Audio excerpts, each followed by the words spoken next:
বুঝার বিষয় আছে অনেক কিছু। 50-60 বছরের জিন্দেগি, অনেকে তো 30-40 বছর চলে গেছে, কারো 50 বছর চলে গেছে, বাকি কয় বছর আছে জানি না। সবই বাকি, সবই কি বাকি। লেনা দেনা কিন্তু এখনো খলাসান, এখনো কোনো কিছু হয় নাই। দোকান থেকে কোনো কিছু খরিদ করলে দোকানদার কিন্তু বলে নগদ দিতে হবে, বাকি নামি ফাঁকি, ঠিক কিনা?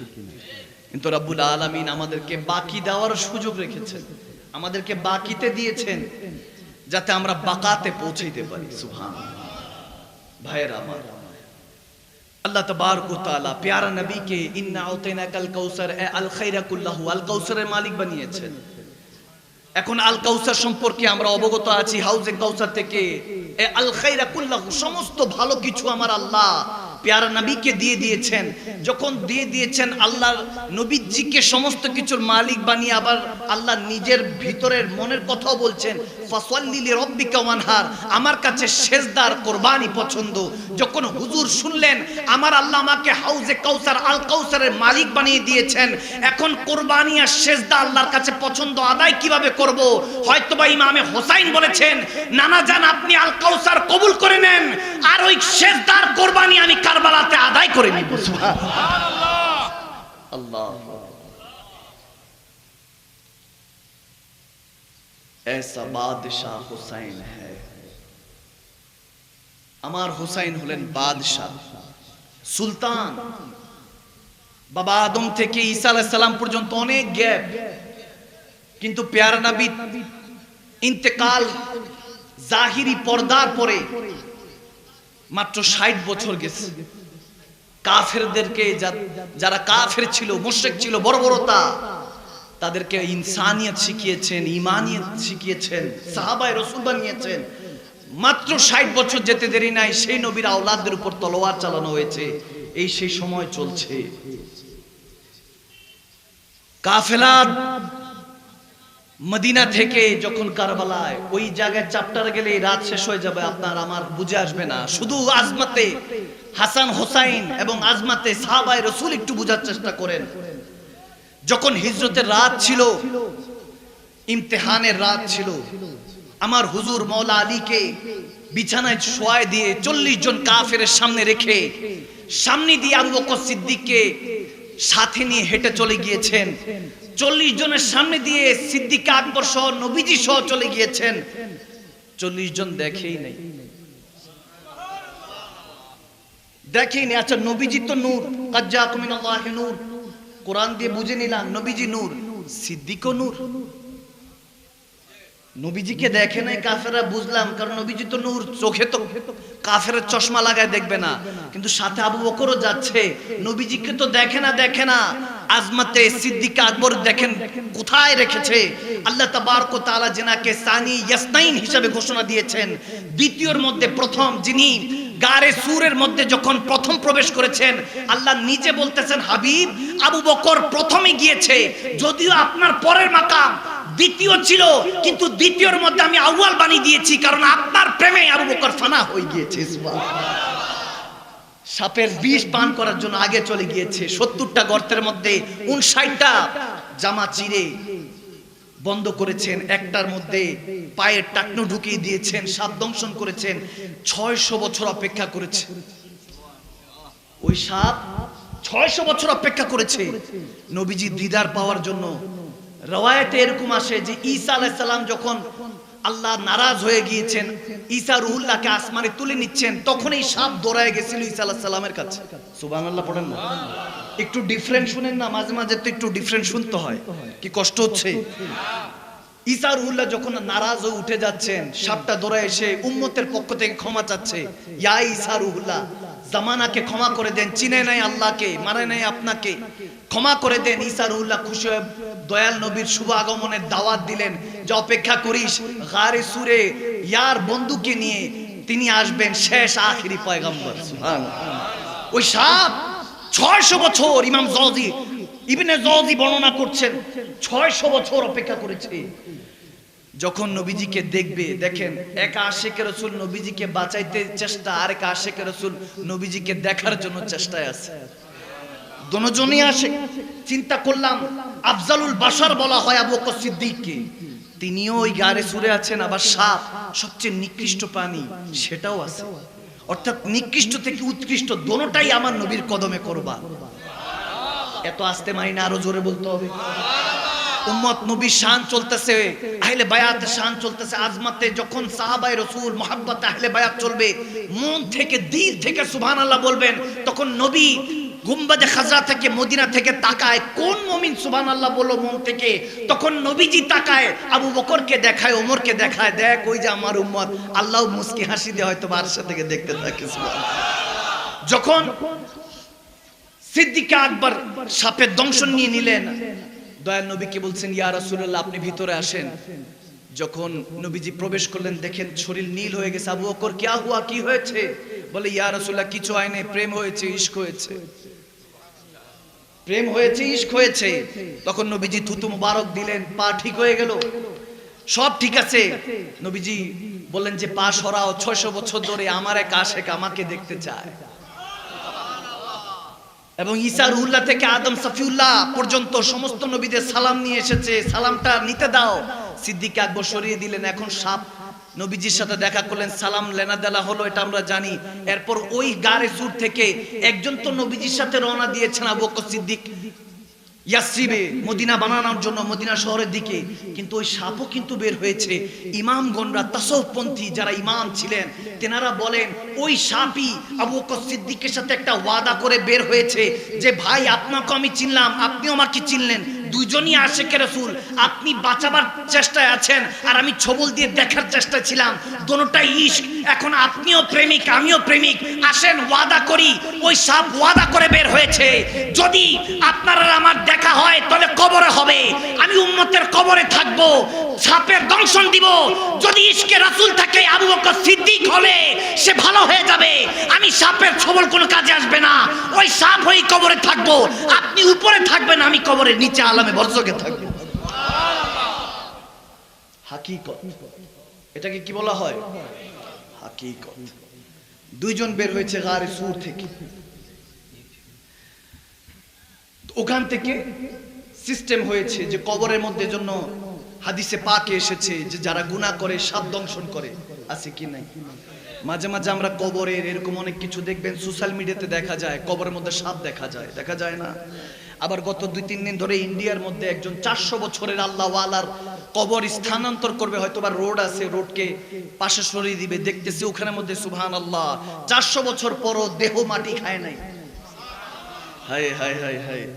জমিন মেলি नहीं होती, ज़मन मेला नहीं होता, मोहम्मद के गुलामों का कफन मेला नहीं होता। सुभान अल्लाह। জমিন তো জমিন, কাফন পর্যন্ত ময়লা হবে না যদি আপনি রাসূলে পাকের আশিক হয়ে যান। সুবহানাল্লাহ বলে। ভাইরা আমার, বাবারা আমার, শের খোদা আলী, আহলে বায়াত, আবু বকর সিদ্দিক, কখনো দুজনকে কন্ট্রাডিকশন করবেন না যে কে বড় কে ছোট। সুম্মা মাযাল্লাহ, আমার নবী কষ্ট পান, আমার নবী এখানে মধ্যে আবু বকর সিদ্দিককে নিয়ে গারে সুরে চলে গেলেন, আর নিজের বিছানার মধ্যে মক্কায় শের খোদা আলীকে রেখে গেলেন। 40টা তলোয়ারের নিচে আলী আরামে ঘুমিয়েছে। জিজ্ঞেস করলাম, ইয়া আলী, এখানে আপনি এত আরামে সুকুন কেমনে ঘুমাচ্ছেন? বলে, আলীর কাছে তো মৃত্যু যে কোনো দিন আসবে, মালাকুল মউত যে কোনো দিন আসবে, কিন্তু আজ আসবে না। আজকে আমি সুকুনের ঘুম ঘুমাবো, শান্তির ঘুম। কারণ নবীজি বলেছেন, আলী ঘুমাও, সকালে ফজরের সময় উঠো, তোমার কাছে কিছু মাল আমানত দিয়ে গেলাম, কারণ আমার কাছে সব আলামিন ডাকাও, তো আমার কাছে মাল দৌলত আছে কুফারদের, কাফেরদের। বলে, সকালে উঠো, এগুলো বন্টন করে মদিনায় আইসো। বুঝতে পারলাম মালাকুল মউত অন্য কোনো দিন আলীর কাছে আসতে পারে, কিন্তু আজকের দিন আসবে না, এজন্য আজকে আরামের ঘুম ঘুমাচ্ছি। সুবহানাল্লাহ। 40টা তলোয়ারের মধ্যে মৃত্যুর বিছানায় আলী আরামে ঘুমাচ্ছেন।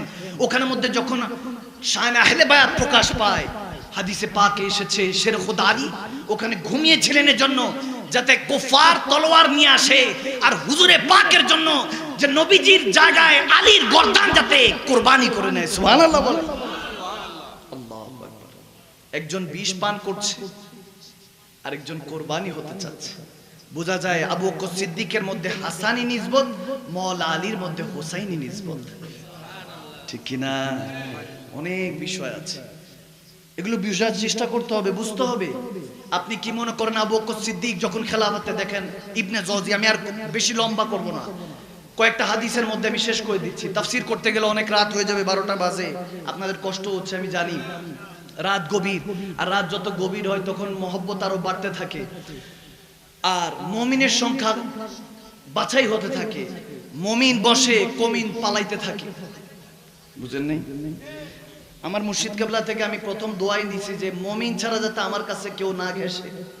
দোয়া প্রথম মুর্শিদে করিম থেকে নিয়েছি যে মুমিন ছাড়া আমার কাছে যাতে না ঘেঁষে, কমিন যাতে আমার থেকে দূরে থাকে, মুমিনরা যাতে আমি গুনাহগারের সঙ্গী হতে পারে, ওই কাফেলা নিয়ে নেমেছি। তো বারহাল ইবনে জওজি থেকে বর্ণিত আবু বকর সিদ্দিক রাদিয়াল্লাহু তাআলা যখন মাসনাদে বসেছেন, মিম্বরে রাসূলে খুতবা দিবেন, শেরে খোদা আলীর সাথে হাসানে মুজতাবা বড় শাহজাদায়ে রাসূল গেলেন। এখন নামাজে জুমা, আমার কথা বুঝতেছেন? জুমার নামাজ, এতদিন পর্যন্ত মিম্বরে রাসূল খুতবা দিয়েছেন সাল্লাল্লাহু তাআলা আলাইহি ওয়াসাল্লাম। যখন আবু বকর সিদ্দিক খুতবা দিতে লাগলেন, ইমামে হাসান ছোট বয়সে ডাক দিয়ে উঠলেন, ইয়া আবু বকর, নামেন, এটা আমার নানার মিম্বর, আপনি কেন উঠেছেন? আপনি মিম্বরে কি করছেন? কারণ এতদিন তো নবীজিকে দেখেছেন বসতে, নানা জানকে দেখেছেন। তো ইমামে হাসান বলতেছে, ইয়া আবু বকর, আপনি নামেন, এখানে কেন বসেছেন? এটা আমার নানার মিম্বর। আবু বকর সিদ্দিক যখন এটা শুনলেন সবাই স্তম্ভ। শেরে খোদা আলী ইমামে হাসানের হাত ধরলেন যে বাবা এটা বলে না, বড় মুরব্বী, বড়, তিনি ইহতিরাম করতে হবে, এরকম করা যাবে না। তখন আবু বকর সিদ্দিক শেরে খোদা আলীকে থামিয়ে দিয়ে বলতেছে, বলতে দেন, শাহজাদা রাসূলকে বলতে দেন। সুবহানাল্লাহ, আল্লাহু আকবার। যখন দৌড়ায় আসলেন সিদ্দিক আকবর, নেমে গেলেন মিম্বর রাসূল থেকে নেমে ইমামে হাসানের হাত ধরলেন, বলতেছে, হ্যাঁ হ্যাঁ, এই সব কিছুই আপনার নানা জানের, এই জায়নামাজ আপনার নানা জানের শান, এই মিম্বর আপনার নানা জানের শান, এই মসজিদ আপনার নানা জানের শান, এই খুতবা, এই নামাজ সব আপনার নানা জানের শান। এই আবু বকরের দিকেও তো একটু তাকান, এটাও তো আপনার নানা জানের। সুবহানাল্লাহ বলবেন না? আবু বকরের দিকে তাকান, এটা তো আপনার নানা জানের। আরেক হাদিসে এসেছে আবু বকর সিদ্দিক যখন হযরত ওমরকে খেলাফতের আসনে বসিয়ে, এবং সব শেরে খোদা আলীর মর্জিতে হয়েছে। অনেকে বলে যে শেরে খোদা আলী খলিফা থেকে খেলাফতে কেন বসেন না, এখানে অনেক তাকরার হয়। শেরে খোদা আলী মান কুনতু মাওলা ফাহাজা আলীর মাওলার, তো দয়ার নবী বলেই গিয়েছেন আমার পর মাওলাকে, সবাই জানতেন। কিন্তু শেরে খোদা আলীর ইজাজতে আবু বকর সিদ্দিক, হযরত ওমর, হযরত ওসমান এভাবে পর্যায়ক্রমে বসেছে। আমরা এগুলো জানি না বিধায় তর্ক করি, ঝামেলা করি। একটা জিনিস সবসময় মনে রাখবেন, তর্ক করে দুঃখ ছাড়া কি পেয়েছি সবিশ্বাসী, কি পাওয়া যায় দেখ না বারেক হযরতে মুস্তাফাকে ভালোবেসে, ঠিক কি না? বাস্তবে ভালোবাসা। যখন হযরত ওমর ইবনুল খাত্তাব খেলাফতে বসেছিলেন হযরত আবু বকর সিদ্দিকের ইন্তেকালের পর, তখন হযরত ওমর খুতবা দিচ্ছেন, এবার ইমামে হোসাইন চিৎকার দিয়ে উঠলেন। ইবনে জওজি বর্ণনা, আমি ইমামে হাসানেরটা পাওয়ার পরে ইবনে জওজি তালাশ করছি, ইমামে হোসাইনেরটাও পেলাম, যে ইমাম হোসাইন হযরত ওমরকে ধরে বসলেন, ইয়া ওমর, এটা আমার নানা জানের মিম্বার, আপনি এখানে কি করছেন, আপনি নামেন। তখন শেরে খোদা আলী আবার ধরেছিলেন, কিন্তু হযরত ওমর নেমে গেলেন। যাকে দেখলে কেসার ও কিসার বাদশা সালতানাত ভয় পেত, যিনি হুকুম করলে আবার দরিয়ার পানি প্রবাহমান হতো, যিনি চাবুক মারলে জমিন কেঁপে উঠতো, যিনি 40 দিন পর যেই পথে হেঁটে যাবে সেই পথে শয়তান হাঁটতো না, যিনি হুকুম দিতেন, যখন চিঠি লিখতেন বাদশাদের কাছে যে আমি ওমর ইবনুল খাত্তাব গোলাম ইবনে গোলাম মুস্তাফার গোলাম, আমি যখন এভাবে বলতেন, আমি হুকুম দেই, আমি কোনো আরজি করি না, আমি কোনো আরজি দেই না, আমি হুকুম দেই, সেই ওমর যার হুকুম শুনলে বাদশারা কেঁপে উঠতো, সেই ওমর মিম্বর রাসূল থেকে নেমে গেলেন। নেমে গিয়ে হযরতে হুসাইনের হাত ধরলেন, শাহজাদায়ে রাসূলের হাত ধরে বলতেছে, শাহজাদায়ে রাসূল, ইয়া শাহজাদা, হ্যাঁ এগুলো সব আপনার নানার শান, এই জায়নামাজ থেকে শুরু করে এই খুতবার মিম্বার সবকিছু আপনার নানা জানের শান। আমাকে যে বলছেন যে এটা থেকে নামতে, বলতেছে আপনার নানা জানের মিম্বরে বসেন, আমার নানা জানের মিম্বরে কি? বলে না, আমার নানা জানের মিম্বর নাই, আমার নানা জানের মিম্বর নাই, তো সব আপনার নানা জানের মিম্বর, আপনার নানা জানের শান। ইমামে হুসাইন ছোট্ট বয়সে 6 বছর, ইবনে জওজি বলতেছেন ওই সময় আস্তে আস্তে বলতেছেন ছোট্ট বয়সে, আচ্ছা আপনার নানা জানের মিম্বরে নাই, তাহলে আমার নানা জানের মিম্বরে বসেন। সুবহানাল্লাহ, হায় হায় হায় হায়। मिलेगी जन्नत पिएगा कौसर उसी को महशर में चैन होगा। मिलेगी जन्नत पिएगा कौसर उसी को महशर में चैन होगा। नबी मोहब्बत करेंगे जिसको नबी मोहब्बत करेंगे उसको कि जिसके दिल में हुसैन होगा। सुभान अल्लाह बोले। प्यारा नबी ताकी ভালোবাসবেন, ताकी সুপারিশ করবেন যার হৃদয়ের মধ্যে আমার প্যারা নবীর আহলে বায়াতের প্রেম আছে। কুল লা সালুকুম আলাইহি আজরান ইল্লাল মাওয়াদ্দাতা ফিল কুরবা। সব কিছুর একটা ঋণ আছে। মা বাবার কাছে আমরা ঋণী, তেমনি ভাবে সন্তান হিসাবে মা বাবার কাছে ঋণী, স্বামী তার স্ত্রীর কাছে, স্ত্রী তার স্বামীর কাছে ঋণী, তেমনি ভাবে উম্মত দয়াল নবীর কাছে ঋণী। আর সেই নবীর ঋণ আল্লাহ শোধ করে দিবেন, নিজে আল্লাহ ঘোষণা দিচ্ছেন যদি আহলে বায়াতকে ভালোবাসি আমরা। সুবহানাল্লাহ। নবীর ঋণ মাফ করে দিবেন। আল্লাহু আকবার। আজকে আমি দুই একটা হাদিসের মধ্যে শেষ হাদিস বর্ণনা করছি, খুব গভীর খেয়াল। হযরত আবু বকর সিদ্দিক রাদিয়াল্লাহু তাআলা তিনি মারবি করছেন, এভাবে আমাদেরকে জানাচ্ছেন বুখারীর মধ্যে হযরত উকবা বিন হারিস রাদিয়াল্লাহু তাআলা বর্ণনা করছেন। সিদ্দিক আকবর বলতেছেন উরকুবু মুহাম্মাদান ফি আহলে বাইতিহি। আলে রাসূলগণের মধ্যে হুজুরে পাককে দেখা, এটা হলো নিসবত, এটাই হলো মোহাব্বত। আলে পাক আহলে বায়াত আওলাদ রাসূলদের মধ্যে নবীজিকে তালাশ করা। সিদ্দিক আকবর বলতেছেন এটাই ভালোবাসা। সুবহানাল্লাহ। আবু বকর সিদ্দিক হযরত উকবা বিন হারিস রাদিয়াল্লাহু তাআলা দেখতেছেন আবু বকর সিদ্দিক বাম কাঁধে ইমামে হুসাইন আর ডান কাঁধে হযরত ইমামে হাসানকে কাঁধে চড়িয়ে হাঁটতেছিলেন। সবাই জিজ্ঞেস করছে ইয়া আবু বকর হাসান হোসেনকে নিয়ে কাঁধে চড়িয়ে হাঁটতেছেন? বলে আমি হাঁটতেছি না, আমি নিজে দেখেছি আমাদের রাহমাতুল লিল আলামিন আমাদের প্যারা নবী নিজে পিঠের মধ্যে হাসান হোসেনকে চড়িয়েছেন। সুবহানাল্লাহ। হাদিসের মধ্যে এরকম এসেছে যে কখনোই দেখেন নাই যে আবু বকর নিজের সাহেবজাদা বা নিজের নাতিদেরকে কাঁধে চড়িয়েছেন, না, হাসান হোসেনকে কাঁধে চড়িয়েছেন। এমনও হয়েছে যে ইমামে হোসেনের দিকে তাকিয়ে হযরত ওমর বলতেছে ইয়া হোসেন আপনার শান কত বড় যে আপনি আমার দয়াল নবীর পিঠ মোবারকের মধ্যে চড়েছেন। বলে সাওয়ারি কত সুন্দর। তখন দয়াল নবী ডাক দিয়ে বলতেছে ইয়া ওমর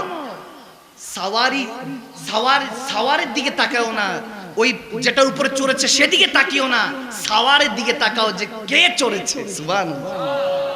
বলে মুস্তাফার দিকে তাকিও না, হোসাইনের দিকে তাকাও যে হোসাইন কে কাঁধ মোবারকে পিঠ মোবারকে নবীজি উঠিয়েছেন। সুবহানাল্লাহ। সেই হোসাইনকে শাহাদাতের জাম পান করানো হয়েছে আপনার আমার জন্য, আপনার আমার জন্য। আলেম, অন্যান্য ঘরানার আলেম আমি কাউকে কটাক্ষ করি না, বুঝলে এমনি বুঝে যাবে, বুঝলে 9 বছরে বুঝে, নইলে 90 বছরও বুঝে আসে না। দেওবন্দের আলেমরা পর্যন্ত মানে যে খাজা মাইনুদ্দিন চিশতি আজমিরি, যিনি 90 লক্ষ বেদিনকে কালমা পড়িয়ে মুসলমান বানিয়েছেন, তিনি হুকুম দিয়েছেন আনা সাগরের পানি লোটায় চলে এসেছে। বলতেছে ইমামে হোসাইন ওদিন ফুরাত নদীর কাছে পানি চেয়েছেন, পানি পানি করেছেন, না, আমার হোসাইন পানি পানি করে নাই, বরং ওদিন ফুরাত নদী টেনশনে ছিল যে জুবানে হোসাইনে লাগতে পারলাম না। জুবানে হোসাইন ওদিন পানি, ফুরাত নদীর পানি হয়তোবা কেঁদেছে। আরে জিজ্ঞেস করছেন এখানে যখন ইব্রাহিম খলিলুল্লাহ ইসমাইল জাবিউল্লাহ তেনারা হলেন নবীজি ইমাম হাসান হোসেনের দাদা পরদাদা, তেনাদের উপরে তলোয়ার চলল না, আল্লাহ জান্নাত থেকে দুম্বা পাঠিয়ে দিলেন, ঈদুল আযহা হয়ে গেল। এখানে নবীজির আওলাদ যাদেরকে আমার দয়াল নবী বলতেছেন হোসাইন মিন্নি ওয়া আনা মিন হোসাইন, হাসান মিন্নি ওয়া আনা মিন হাসান, হাসান হোসাইন আমার থেকে, আমি হাসান হোসেন থেকে, তেনাদের উপর তলোয়ার চললো কিভাবে? বলতেছি তাহলে তুমি বান্দা এখনো বুঝো নাই, তাহলে হাকিকত তোমাকে বুঝতে হবে। ওদিন যখন ইসমাইল জাবিউল্লাহর উপর তলোয়ার চলতেছিল, ইমতিহানি ইলাহি এক জিনিস, ইস্তেকামাত ইলাহি আরেক জিনিস। ওটা ইমতিহানি ইশক ছিল, এটা ইমতিহানে সবর ছিল, ইস্তেকামাত ছিল, এটা হলো ইমতিহানে সবর, ওটা ইমতিহানে ইশক, ওটা শুরু ছিল, এটা শেষ ছিল। ওদিন জাবিউল্লাহর উপর তলোয়ার চললো না, এখানে সবরের ইমাম হুসাইনে কারবালার উপরে তলোয়ার চালিয়ে দিলেন আল্লাহ। আল্লাহ কেন এই ব্যবস্থা করলেন? তাহলে গভীরভাবে শেষ মেসেজ শুনে যান বান্দা। ওদিন যখন জাবিউল্লাহকে তলোয়ারের নিচে রাখা হয়েছে, ইব্রাহিম খলিলুল্লাহর ইশক কামেল পর্যায়ে চলে গিয়েছে, আল্লাহ রাজি। ইসমাইল জাবিউল্লাহ যখন বলতেছে আব্বা আমার উপরে আপনার মায়া হতে পারে, দুইজন চোখের মধ্যে পট্টি পরে নিল, কাপড় বেঁধে নিল, কেউ কাউকে দেখে না। আরে এতদিন ধরে তো কত ভালোবাসার গল্প শুনেছেন। দেখেন বাবা আর পুত্রের ভালোবাসা সবচেয়ে নিরালা। এক হলো ইউসুফ আলাইহিস সালাম আর ইয়াকুব আলাইহিস সালাম, আর এক হলো ইব্রাহিম আলাইহিস সালাম আর ইসমাইল আলাইহিস সালাম। এই ভালোবাসার দাস্তান কোরআনে পাকে এসেছে। ওদিন যখন জিবরাইল দেখতেছে জবিউল্লাহ শহীদ হতে যাচ্ছে, আল্লাহর রাহে কোরবানি। আর যদি কোরবানি হয়ে যেত প্রত্যেক বাবার উপর ফরজ আইন হতো ঈদুল আজহাতে নিজের বড় সন্তানকে কোরবানি করা, তাহলে দেখেন আমরা মুসলমানরা কেউ আর আজ পর্যন্ত হতাম না। ওদিন কি বাঁচিয়ে দিয়েছে, আজ সেটারই প্রমাণে আমরা বসেছি নবমতম মুহররমে। যে ওদিন যখন জিলহজ মাসের 10 তারিখ ছিল, আর এখানে মুহররমের 10 তারিখ, জিলহজ মাসে যখন তলোয়ার চলতেছে, আমার আল্লাহ জবিউল্লাহকে হেফাজত করে দুম্বা পাঠিয়ে দিলেন। কারণ নূরে মুহাম্মাদি জবিউল্লাহর কাছে ছিল।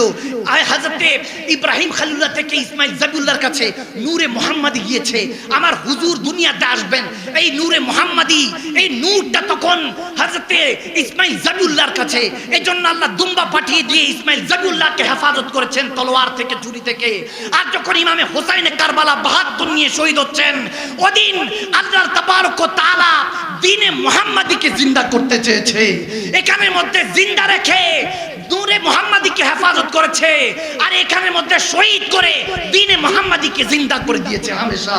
এজন্য হামেশা হামেশা এটাই আসে যে হার কারবালা ইসলাম জিন্দা হতা है, हर কারবালা के बाद ইসলাম তখনই জিন্দা হবে যখন আপনি নিয়ত করবেন, আমি নিয়ত করব। এই রাত গেই বাদ গেই, আজকে রাত গিয়েছে এন্টারটেইনমেন্ট বিনোদনের মতো হুজুর বলল, আমরা শুনলাম। এই যে সেই অবস্থা, সেজদাতে ইমামে শহীদে কারবালা সুবহান রাব্বিল আলা যখন পড়তেছেন শেষ সেজদা, ইমামে হুসাইন বলতেছেন ইয়া রাব্বাল আলামিন, শেষ সেজদা কবুল করে নেন। আর হয়তোবা হুসাইন দুনিয়াতে আর সেজদা দেওয়ার সুযোগ হবে না। হাজার হাজার তীর তেনার পিঠের মধ্যে, যখন তলোয়ার চালাইতেছে গলা দিয়ে বলে এই দিকটা চালাইলে সীমার চলবে না, এখানে আমার নবী চুমু দিয়েছে, আদর করেছে, চালাইলে পিছন দিয়ে চালা। ওইদিন হুসাইনে কারবালা শিখিয়ে গিয়েছেন, এ মুমিন, এ আমার নবীর উম্মতরা, সব সময় সালতানাত নিয়ে থাকিস। আমার নবী শাহেনশাহ, আর উম্মত হলো এক একটা বাদশা। বাদশাহী জিন্দেগি থাকিস, ফাকিরানা থাকিস, কিন্তু বাদশাহীর মতো থাকিস। ইমামে সালতানাতে ইমামে হুসাইন শিখে গিয়েছেন যে এই মৃত্যুকেও বলতেছে সামনে দিয়ে আসার তৌফিক নেই, তুই পিছন দিক দিয়ে আয়। এজন্য তলোয়ার পিছন দিক দিয়ে চালানো হয়েছে। মৃত্যুর ওদিন সাহস হয় নাই ইমামে হুসাইনের সম্মুখীন হওয়ার। ইমামে হুসাইনের সম্মুখীন হতে পারেন নাই, মৃত্যু পিছন দিয়ে এসেছে।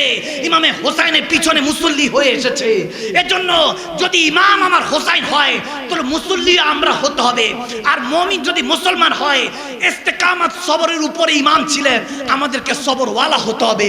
ওয়া তাওয়াসাবিল হাক্কি ওয়া তাওয়াসাবিস সবর, রব্বুল আলামিনের ওই ঘোষণা অনুযায়ী হকের উপরে থাকতে হবে, আর সর্ব অবস্থায় সবর নিয়ে থাকতে হবে। ঠিক কি না?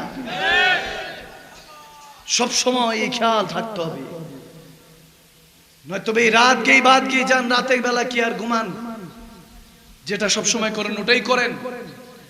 আমরা মনে করি উঠছি, আসছি, খাইছি, দিনের বেলা উঠছি, আবার সেই ব্যবসা বাণিজ্য, এটা সেটা। হায় হায় হায়, আল্লাহ আল্লাহ আল্লাহ, বান্দা যে কোথায় চলে গেছে, কোথা থেকে এরা ফিরবে আল্লাহ জানে। মালিক জানে যে বান্দা যে জায়গায় পৌঁছাইছে, ইমাম মাহদী আলাইহিস সালাম ছাড়া এখান থেকে আমাদেরকে ফিরাবে কে জানে। পরের জায়গা, পরের জমি, ঘর বানায় আমি রই, আমি তো এই ঘরের মালিক নই।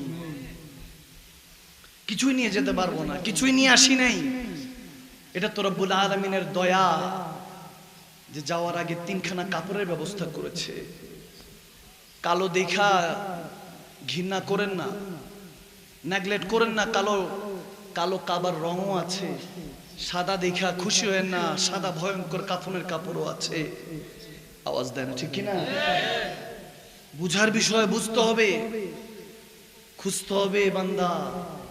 আজ যদি মন থেকে কথাগুলি শুনে থাকেন, কসম করে বলছি হাসরের ময়দানে নিজেই নিজের উপরে রাজ করবেন, নাচ করবেন, ফখর করবেন যে আলহামদুলিল্লাহ ওই সময় মেনে নিয়েছি, আজ হয়তোবা দয়াল নবীর উম্মত হিসাবে কবুল হয়েছি। সুবহানাল্লাহ।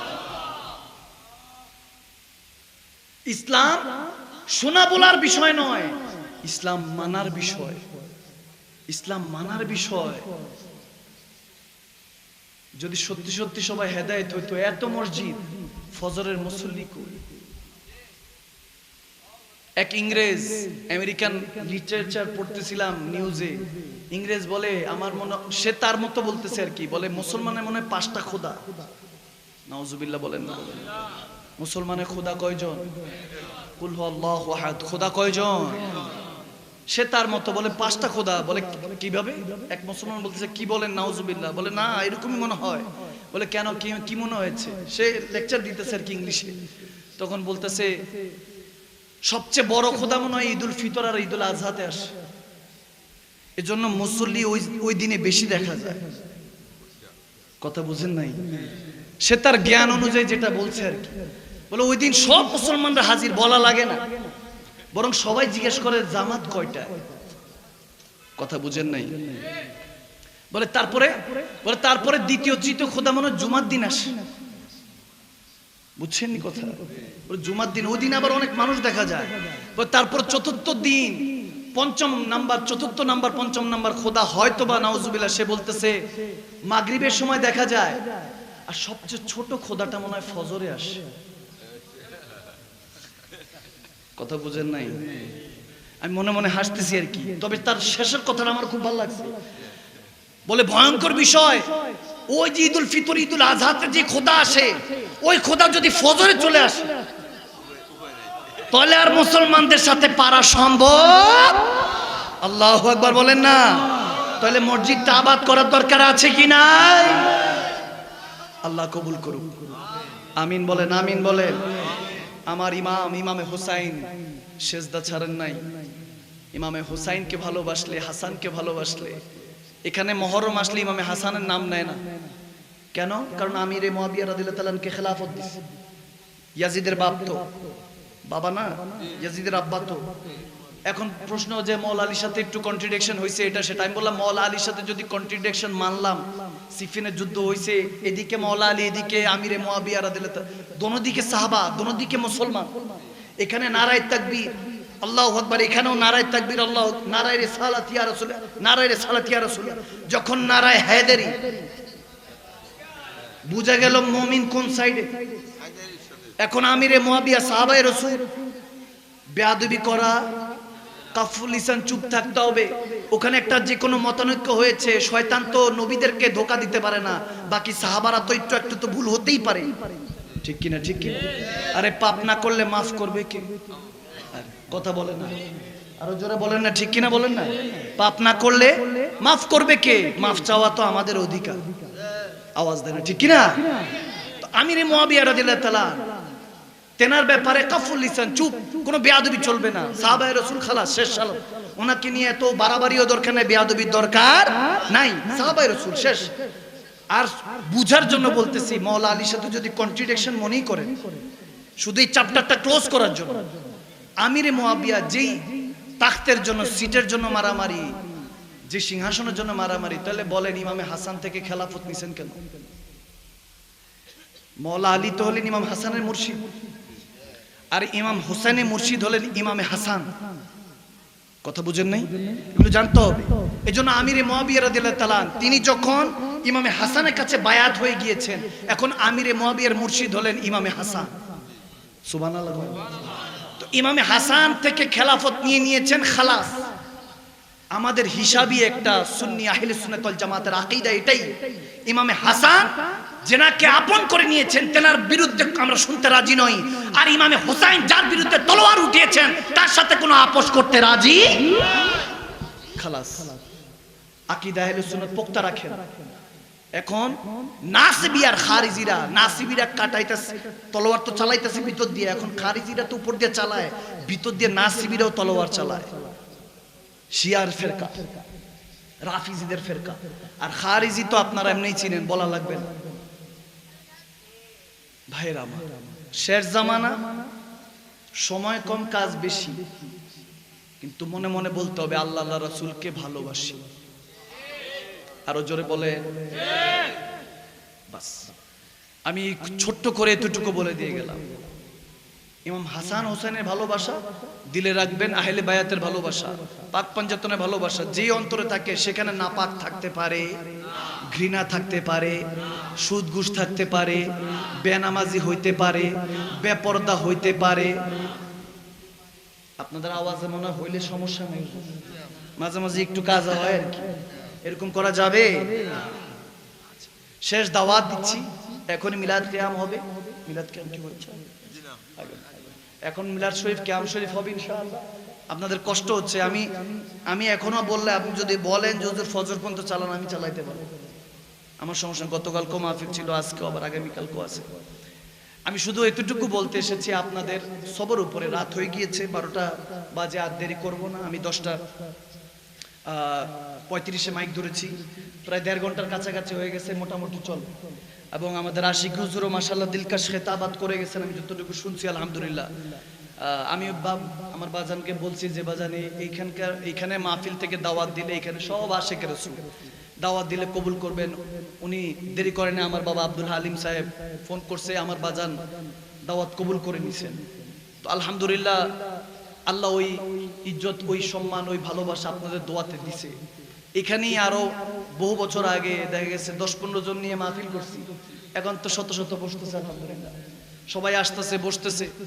আর রাত গভীর হয়ে গেছে, আগামী বছর চেষ্টা করতে হবে 10টা-11টার মধ্যে শেষ করি। আমি 12টার উপরে এখন আর মাহফিল নেই না, কারণ হলো 12টার পরে মাহফিল করবো, ফজরের দিকটা কাজা, তাহলে মাহফিল করে আর কি সাজা, মাহফিল করে কি সাজা, যদি হয়ে যায় ফজর কাজা, বুঝেন নাই?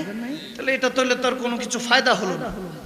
একটা জিনিস সবসময় মাথা রাখবেন, সাহাবায়ে রাসূলদের আজমত, এটা হলো ইবাদতের দিকে ইশারা, আর আহলে বায়াতের মুহাব্বত, এটা রাসূলের পাকের দিকে ইশারা। এই দুইটা শুধু নিয়ে চলবেন, এটা নিয়ে কখনো কনফ্লিক্ট করবেন না, কখনো কন্ট্রাডিকশন করবেন না, কখনো মারামারি করা যাবে না। সাহাবায়ে রাসূলরা হলেন কোরআন, আর আহলে বায়াত হলেন হাদিস। কথা বুঝতে পেরেছেন? সাহাবায়ে রাসূলরা কি কোরআন, আর আহলে বায়াত হলো হাদিস। শেষ। একটা হলো কোরআন আশিকের রাসূল, আর আরেকটা হলো হাদিস আওলাদের রাসূল। সুবহানাল্লাহ পড়বেন না? বাস এটা বোঝানোর জন্য বললাম। আর নবীজির বংশ নামাজের অংশ, নবীজির বংশ নামাজের অংশ, এটা সবসময় মনে রাখবেন। আমরা চাই কিংবা না চাই, নবীজির বংশের উপরে প্রত্যেক দিন 5 ওয়াক্ততে যেই লা শারিকা লা, নিজের ইবাদতে শরীক রাখেন নাই, ওখানে নবীজিকে, নবীজির আওলাদদেরকে রেখেছেন। সুবহানাল্লাহ। হাশরের ময়দানে সাইয়্যিদায়ে কায়নাত খাতুনে জান্নাত মা ফাতেমাতুজ জাহরা, ওনার যখন উটনি বা সাওয়ারি যাবে, আল্লাহর পক্ষ থেকে হুকুম আসবে, সবাই চোখকে নিচে নামিয়ে ফেলো। হাদিসে বুখারী, সবাই চোখ নিচে নামিয়ে ফেলো। সাইয়্যিদায়ে কায়নাত যাচ্ছে, খাতুনে জান্নাত মা ফাতেমাতুজ জাহরা সাওয়ারি যাচ্ছে, কানিজরা যাচ্ছে ওনার সাথে। সবাই তখন এই কোটি কোটি উম্মত, নবী থেকে নবী, সমস্ত নবী নবীদের উম্মতরা মাথা নিচু করে ফেলবে। পর্দা, পর্দার হিসাব আখিরাতে, আর অথচ আখিরাতে কিসের পর্দা? সব তো ইয়া নাফসিতে ব্যস্ত। কিন্তু এখানের মধ্যে ইমামগণরা আরেকটা তাফসীর এনেছেন, যে ইমামগণরা বুঝিয়েছেন, ওখানে মধ্যে সাইয়্যিদে কায়নাত যে যাবেন, সবাইকে নিচু, এই জন্য চোখ নিচু করতে এই জন্য বলছেন, কারণ হলো মা ফাতেমাতুজ জাহরা তো বলেন আমাদের আম্মা জান, সবার মা। সন্তান মাকে দেখলে তো দৌড় মারতে পারে, বুঝেন নাই? মাকে দেখলে হাসরের মধ্যে দৌড় মারা মার কদম ধরে বলবে যে বাঁচান মা, আজকে বিপদে আছি। এটা যাতে না হয়, এজন্য আল্লাহ আগেই হুকুম দিবে যে মাথা নিচু করো। মা ফাতেমাতুজ জাহরা, জালালউদ্দিন সুয়ুতী রাহমাতুল্লাহ আলাইহি বর্ণনা করছেন, আল্লাহ মা ফাতেমাতুজ জাহরাকে এত ভালোবাসেন, আমার নবীর জানে জিগার কলিজার টুকরাকে এত ভালোবাসেন, খাতুনে জান্নাতকে, যে খাতুনে জান্নাতের কোন আওলাদের হিসাব আল্লাহ হাসরে তুলবেনই না। সুবহানাল্লাহ, আল্লাহু আকবার। তারপর সাইয়্যিদানা আব্দুল কাদের জিলানী, বড় পীর আব্দুল কাদের জিলানী গৌসে পাক, একদিন হেঁটে যাচ্ছেন, কোন একজন খাতুন ঘর যখন পরিষ্কার করতেছে, পরিষ্কারের ধুলবালি বাইরে ফেলছে। হযরত আব্দুল কাদের জিলানী হুজুর গৌসে পাক যখন হেঁটে যাচ্ছেন, ওই ময়লাগুলি যখন বাইরে ফেলছে, ওনার গায়ে এসে পড়ছে। হুজুর গৌসে পাকের গায়ে ধুলবালি যখন এসে পড়ছে, সাথের ভক্ত মুরিদরা তো খেপে গেছে, কি করছো, দেখে ফেলবা না, তুমি ময়লা ফেলছো। হুজুর পাকের, হুজুর সাইয়েদনা আব্দুল কাদের জিলানী গায়ের মধ্যে ময়লা এসে পড়ছে, ঘর কাচার ফেলছে, আর আব্দুল কাদের জিলানী হুজুর গৌসে পাকের জিসম মুবারক, অলিকুল সম্রাট পড়ছে। সবাই খেপে গেছে, সাইয়েদনা গৌসে পাক থামিয়ে দিলেন, থাক থাক, বুঝে নাই। তখন আস্তে করে চেহারা মোবারকটা একটু আসমানের দিকে করে বলতেছে, আল্লাহ এই জেসেমে তো আগুন বর্ষানোর দরকার ছিল, এখন শুধু মাটি বর্ষণ করলাম। আল্লাহ সুবহানাল্লাহ বলবেন। নিজেকে এতটুকু ছোট ভাবতে হয়, নিজেকে এটা ভাবার চেষ্টা করুন, মানার চেষ্টা করুন। দেখেন আল্লাহ সবার থেকে উপরে বড়, কিন্তু আল্লাহ ওয়ারাফা'না লাকা যিকরাক বলে নবীকে বড় করেছে। সুবহানাল্লাহ। আল্লাহর শান কি কমে গেছে? নবীজি সমস্ত নবীদের সুলতান, সুলতানুল আম্বিয়া, সুলতানুল রাসূল, সমস্ত নবী রাসূলদের সম্রাট আমার পেয়ারা নবী, কিন্তু নিজে শেরে খোদা আলীকে কাঁধে উঠিয়েছে। মান কুনতু মাওলা নিজে বলেছেন, ফাজ হাযা আলিউল মাওলা। মান কুনতু মাওলা পেয়ারা নবী বলে শেরে খোদা আলীকে বড় করেছেন। নবীর শান কি কমেছে? আবু বকর সিদ্দিক, সিদ্দিক আকবর, আকবর হলো আল্লাহর লকব, আল্লাহু আকবার। ওই আকবর লকব আবু বকরকে দিয়েছেন। ফারুক আজম, নবী আজম, এটা আমার নবীর লকব, ওটা ফারুক আজম ওমরকে দিয়েছেন। উসমানে যুন্নুরাইন, দুই নূরের অধিকারী, যেটা হইলে আল্লাহ নয়তো বা রাসূল হওয়ার কথা, ওই নূরও নবী উম্মতকে দিয়েছেন, উসমানকে দিয়েছেন। এমনকি মান কুনতু মাওলা, হযরত শের খোদা আলীকে মাওলা ডেকেছেন। আমার নবীর শান কি কমেছে না বেড়েছে? কি বুঝলেন? বড় শুধু বড় করতে জানে, আর যারা ছোট তারাই খালি পায়ে ধরে টানতে থাকে। ঠিক কি না? এটা মাথায় রাখবেন। যদি সত্যি সত্যি আল্লাহর দরবারে বড় হন, কিচ্ছু লাগবে না। সাহাবারা এসে জিজ্ঞেস করতেন, ইয়া রাসূলুল্লাহ, আল্লাহ যে আমাদের উপর খুশি আছে, এটা কিভাবে বুঝবো? বলে যখন থেকে বুঝবা মানুষের পকেটের দিকে তোমার আর নজর নাই, তখন বুঝবা আল্লাহ তোমার দিলের দিকে তাকিয়ে আছে। কথা বুঝতে পেরেছেন? বুখারী শরীফ আমার হুজুর নিজে বলছেন, সাহাবাদেরকে শিখাচ্ছে। এগুলো বুঝার চেষ্টা, ছোট ছোট আমল করেন না, মাঝে মাঝে রোজা রাখেন না, আশুরার রোজাটা আজকে রেখে দেন না। নিয়ত করেন না যে কালকে ইমামে হোসাইন না খেয়েছিলেন, সপরিবারে শাহাদাত বরণ করেছেন, আগামী কালকের দিনটাতে একটু রোজা রেখে আল্লাহকে রাজি করে দেখি না ইমামে হোসাইনের সাথে কাফেলাতে শরীক হতে পারি কিনা। একটু একটু দেখেন, আমার নবী বুখারী হাদিস, শেষ হাদিস বলে শেষ করছি, সাহাবাদেরকে শিখাচ্ছেন। বলে জানো ছোট ছোট ইবাদত আমলগুলি ব্যাংকে যেমন টাকা পয়সা রাখেন, এরকম তিজুরির মতো আপনার বিপদে আপদে কাজে আসে। যে আমি ব্যাংক থেকে দেখি কিছু টাকা উঠে খরচ করতে পারবো বিপদে আপদে, এই জন্য ব্যাংকে যেভাবে টাকা রাখি, আমলগুলি আপনার এরকম ছোট ছোট আমল। মনে করেন একটা বিড়ালকে দেখলেন, মনে হলো পিপাসিত, একটু পিপাসিত বিড়ালকে একটু পানি পান করা দিলেন। আওয়াজ দেন সুবহানাল্লাহ বলবেন। কি কাজগুলি কি কষ্ট মনে হচ্ছে? ধরেন কেউ একজন ফকির আসছে, এখন আপনি দেখতেছেন যে না বন্ড, ভিতরে কোনো ফকির টকির কিছু না, এমনি ইয়া করছে, আপনার কাছে এসে চাইছে। আল্লাহর বান্দা চাচ্ছে, মনে করেন না যে আল্লাহর বান্দা প্রথমে তো আল্লাহর কাছে নিশ্চয়ই চাইছে, এরপরে হয়তো আল্লাহ ঘুরে আমার কাছে পাঠাইছে। থাকলে 10 টাকা দিয়ে দেন না, সমস্যা কি? কমবে তো না? আওয়াজ দেন না, কমবে না। এগুলো একটু ছোট ছোট বিষয়, ছোট ছোট আমলের ব্যাপারে আমার পেয়ারা নবীর শেষ হাদিস, খুব গভীর মনোযোগ। আমার নবী সাহাবা কেরামদেরকে বলতেছেন, আবু হুরায়রা রাদিয়াল্লাহু তাআলা থেকে বর্ণিত, বলতেছেন, হে সাহাবারা জানো ছোট ছোট আমলগুলি তোমার তিজুরির মতো, বিপদ আপদে কাজে আসবে। সাহাবারা জিজ্ঞেস করলেন, ইয়া রাসূলুল্লাহ, ইয়া হাবিবাল্লাহ, যদি বলতেন কিভাবে কাজে আসে? তখন পেয়ারা নবী বলছেন, বনি ইসরাইলের 3 যুবক ব্যবসার উদ্দেশ্যে বের হয়েছে। যখন বের হয়েছে হঠাৎ ঝড় তুফান, এরকম বৃষ্টির সিজনে দেখে যেমন তুফান শুরু হয়েছে, আমরা মাঝে মাঝে একটু ওই দোকানপাটে আশ্রয় নেই না বৃষ্টি মুষ্টি হইলে, এরকম দেখতেছে একটা গুহা, তখন গুহা ছিল, গুহা থেকে আশ্রয় নিল। উপর থেকে পাহাড় থেকে এক পাথর আইসা গুহার মধ্যে এমন ভাবে পড়ছে, আর ধাক্কা সরাতে পারছে না, ঠেলেও সরাইতে পারতেছে না, ধাক্কা টাক্কা দিয়েও সরাইতে পারতেছে না। তারা এবার দিন গোনা শুরু, হায় হায় মনে হয় এখানে ইন্তেকাল হবে। এখন প্রথম জন বলতেছে, আল্লাহ কোন পাপ জানি করছি। বনি ইসরাইলের পেয়ারা নবীর হাদিস, খুব গভীর খেয়াল, বুখারী হাদিস। সে তখন নিজের পাপ পুণ্যের হিসাব করতে লাগলো। দেখবেন বিপদে পড়লে আল্লাহর কথা বেশি স্মরণ হয়, এর আগে কিন্তু স্মরণ হয় না। মাঝে মাঝে বান্দা যখন বলে, আল্লাহ অমুক রদ তমুক রদ, নামাজও নাই কালাম নাই, আমি নামাজ পড়ি কালাম পড়া, আমার এত বিপদ, আমারই পাইলা। আল্লাহ কয়, হ্যাঁ তোরই তো পাইলাম। আল্লাহ কি বলে, তোরই তো পাইলাম, তুই তোরে দিলে না মজা, তোরে দিলে দুঃখ। এখন মুমিন যখন চায় আল্লাহর কাছে চায়। কমিন যখন চায়, আল্লাহ দাও না, 10 কোটি দিছো কেন, 50 কোটি দিলে কি কোনো সমস্যা আছে? আল্লাহ দাও না, 1 কোটি দিমু, মসজিদে দিমু কেন, তোর 20 কোটি দিলে কি সমস্যা? চাইতেছে 50, কয় 1 কোটি দিব। এতক্ষণ যে ফকিরা ছিল আল্লাহর কাছে চাইতেছে, এই লজ্জাটুকুন নাই? আমাদের অবস্থা এরকম। কমিন যখন চায় তখন ফেরেশতারা বলে আল্লাহ চাইতেছে, বলে কে চায়? কয় কমিন। কয় কি চায়? দে দে, বিদায় কর, বিদায় কর, তার চাওয়া চাই ভালো লাগছে, বিদায় কর। আর যখন মুমিন চায়, আল্লাহ আমার জন্য লাগবে না, আমার এলাকায় আমার মা বাবা, স্বামী, স্ত্রীর জন্য বাঁচা, আল্লাহ তোমার খুব পেরেশান আছে, এলাকায় একজনকে দেখলাম, আল্লাহ দাও না।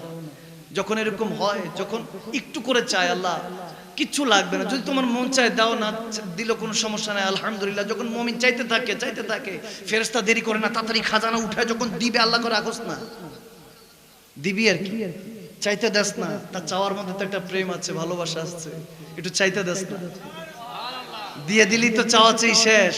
একটু থাকুক না পেরেশান, থাকুক না একটু টেনশনে, এই পেরেশানে টেনশনে রাখেই তো আল্লাহ মুমিনের অন্তর থেকে খুশবু নেয়, মজা নেয়। সুবহানাল্লাহ। মুমিনের চাওয়া চাই আল্লাহর কাছে বেশি পছন্দ। এজন্য মুমিন হলে চাইবেন, চাইতে কোনো সমস্যা নাই।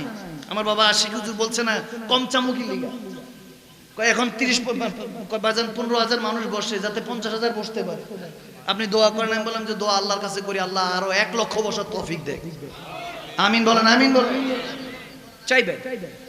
এখন যখন বান্দা বিপদে পড়ে, তো পেয়ারা নবী হাদিস দিচ্ছে, হাদিস বুখারী, যেটা বলছিলাম যে তোমার ছোট ছোট আমলগুলো তোমার বিপদ আপদে কাজে লাগতে পারে। যেমন বনি ইসরায়েলের 3 যুবক বিপদে পড়লো, প্রচন্ড ঝড় বৃষ্টি, আশ্রয় নেওয়ার জন্য গুহার মধ্যে পাথর পরে বন্ধ হয়ে গেল। 3 যুবকের প্রথম যুবক চিন্তা করতেছে, হায় হায় আল্লাহ শেষ, সব শেষ, পাপ পুণ্যের হিসাব করতেছে। হঠাৎ মনে পড়লো, বলতেছে আল্লাহ সারাদিন কাজ টাজ করে যখন ঘরে যেতাম, 1 পেয়ালা দুধ নিয়ে যেতাম, প্রথম মা বাবাকে দিতাম, তারপর স্ত্রী সন্তানকে দিতাম। এক রাতে মা বাবা ঘুমিয়ে গিয়েছিল, আমার স্ত্রী সন্তান বলেছিল যে আমাদেরকে দেন, ফজরে মা বাবাকে দিয়েন। আমি বলছি না, আগে মা বাবা, তারপর স্ত্রী সন্তান। আল্লাহু আকবার। আমি দাঁড়িয়েছিলাম, বলতেছে আল্লাহ সারা রাত দাঁড়িয়েছিলাম, যখন ফজরে আজান পড়লো আমার মা বাবা উঠেছে, পরে দুধটা গরম করে দিয়েছিলাম, মাটা আমার মাথার মধ্যে হাত ধরেছে, বাপটা পিঠের মধ্যে বাড়ি দিয়ে দোয়া করেছিল। এই আমলটুকু যদি তোমার কাছে ভালো লাগে, আল্লাহ বিপদে তোমার কাছে এই আমলের সাদেকা চাই। বলতে দেরি নাই, সাথে সাথে দেখতেছে যে আপনা আপনি বাতাসের মধ্যে ওই পাথরটা একটু সরে গেল। আরো জোরে, আরো জোরে, আরো জোরে, এই আওয়াজে মাইনা আরো জোরে। বিপদে বাঁচায় কে? বাঁচায় কে? বাঁচানে ওয়ালা কে? তরানে ওয়ালা মুস্তাফা নিজে বয়ান করতেছে বুখারী হাদিসে।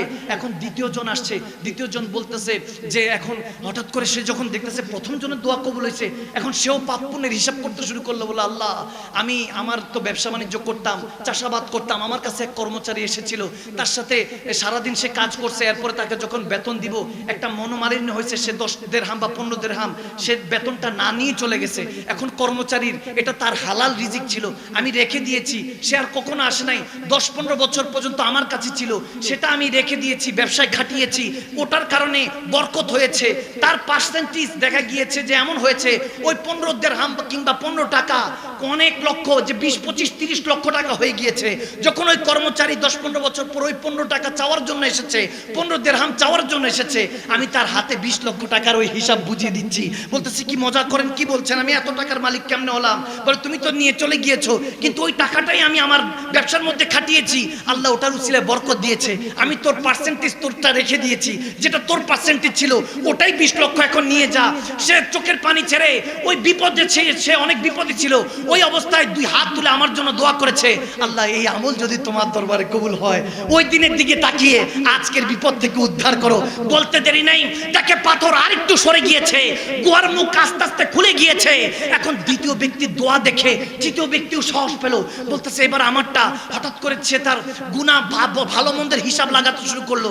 বলতে বলতে বলতেছে ওই তৃতীয় ব্যক্তি যে আল্লাহ আমি তো অনেক বড় গুনাহগার, আমি তো পাপী, আমার চেয়ে বড় পাপী কেউ নাই। আমি যখন যৌবন বয়সে আমার এক কাজিন ছিল, চাচাতো কিংবা খালাতো বোন ছিল, দেখতে অনেক সুন্দরী ছিল, তাকে দেখে একদিন আমি একা পেয়ে তার উপরে একটা খায়েশাত, আমার উপরে শয়তান সওয়ারি হয়, আমি তার উপরে খারাপ দৃষ্টিভঙ্গি দিতে শুরু করি, তাকে জোর করতে শুরু করি। ওই বোনটা যখন আমার কাছে আমার হাত ধরে আমাকে বলেছে, হে ভাই ইত্তাকিল্লাহ, আল্লাহকে ভয় কর। ওই দিন আল্লাহ তোমার ভয়ে আমার বোনকে আমি ছেড়ে দিয়েছি, কোনো খারাপ কাজে লিপ্ত হই নাই, জিনা থেকে নিজেকে হেফাজত করেছি। মালিক যদি ওই দিনের কাজ তোমার কাছে পছন্দ হয়ে থাকে, আজকে বিপদ থেকে উদ্ধার করো। তেরি দুয়া নাসর সে মালুল হুই, ইহা জুবা সে নিকলি ওহা কবুল হুই। তিনজনের দোয়া জুবান থেকে বের হতে দেরি হলো না, রব্বুল আলামিনের দরবারে কবুল হতে দেরি হলো না। প্যারা নবী বলতেছেন পাথর সরে গেল, বিপদ থেকে আল্লাহ উদ্ধার করে নিলেন। সুবহানাল্লাহ, আল্লাহু আকবার, ইয়া